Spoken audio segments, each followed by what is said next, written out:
आज 4 जून 2026 है, दिन है बृहस्पतिवार का और मेरा नाम है प्रदीप शुक्ला।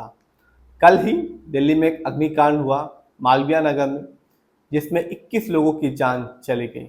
बताया जा रहा है कि अधिकतर जो लोग थे वो अफ्रीकन कंट्री से थे और अपने परिजनों का इलाज कराने आए थे।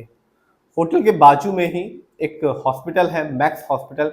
वहीं पर जो परिजन के जो लोग थे जिनका इलाज चला था वो वहाँ भर्ती थे और जो परिजन थे वो उस होटल में ठहरे हुए थे। तभी ये अग्निकांड हुआ। सुबह 9 बजे बताया जा रहा है। जो लोग मौजूद थे वहाँ उन्होंने बताया कि पहले जो था आग बहुत ही छोटी थी, लेकिन धीमे धीमे जो आग है वो बहुत ज़्यादा बढ़ती चली गई और फिर काला धुआं दिखने लगा और जो लपटें थी वो और भी ज़्यादा बड़ी हो गई। इसकी चपेट में 40 लोग आ गए थे, जिसमें से 21 लोगों को नहीं बचाया जा सका। लेकिन इस मौत के तांडव के बीच में भी इंसानियत और बहादुरी की एक ऐसी मिसाल देखने को मिली जो बहुत ही कम देखने को मिलती है। लेकिन इस बहादुरी ने, इस इंसानियत ने सभी लोगों का दिल जीत लिया। जब ये मौत का खेल चल रहा था तब सियाउद्दीन नाम का एक शख्स फरिश्ता बन के आया। उसकी गद्दे की दुकान है और उसी होटल के पास वो गद्दे की दुकान है।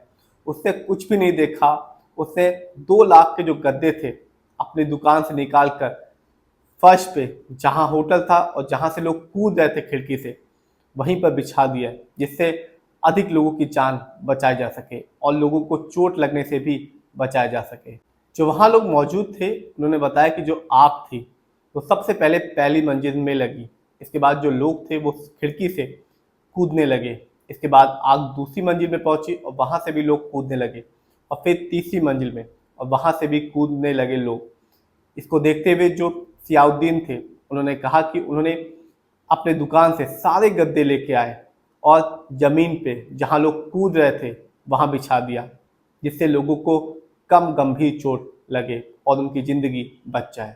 इस हादसे का सबसे दुखद पहलू ये था कि 21 लोगों की तो मौत हुई, जिसमें बताया जा रहा है कि 12 विदेशी नागरिक शामिल हैं, लेकिन एक ही परिवार के 9 लोगों की भी इस हादसे में मौत हो गई। अग्रवाल परिवार इस हादसे में पूरी तरह से बर्बाद हो गया। उनके पिताजी राधेश्याम अग्रवाल का बाजू में एक मैक्स हॉस्पिटल है जहां पर इलाज चला था और वो भी अपनी ज़िंदगी की आखिरी सांसें गिन रहे हैं। लेकिन इस बीच उनका पूरा परिवार इस अग्निकांड में ख़त्म हो गया। बहुत ही दुख की बात है, दयनीय बात है और जिसको शब्दों में भी बयां नहीं किया जा सकता कि एक परिवार पे कैसे बीतेगा कि उसका पूरा का पूरा जो परिवार है वो इस अग्निकांड में ख़त्म हो गया।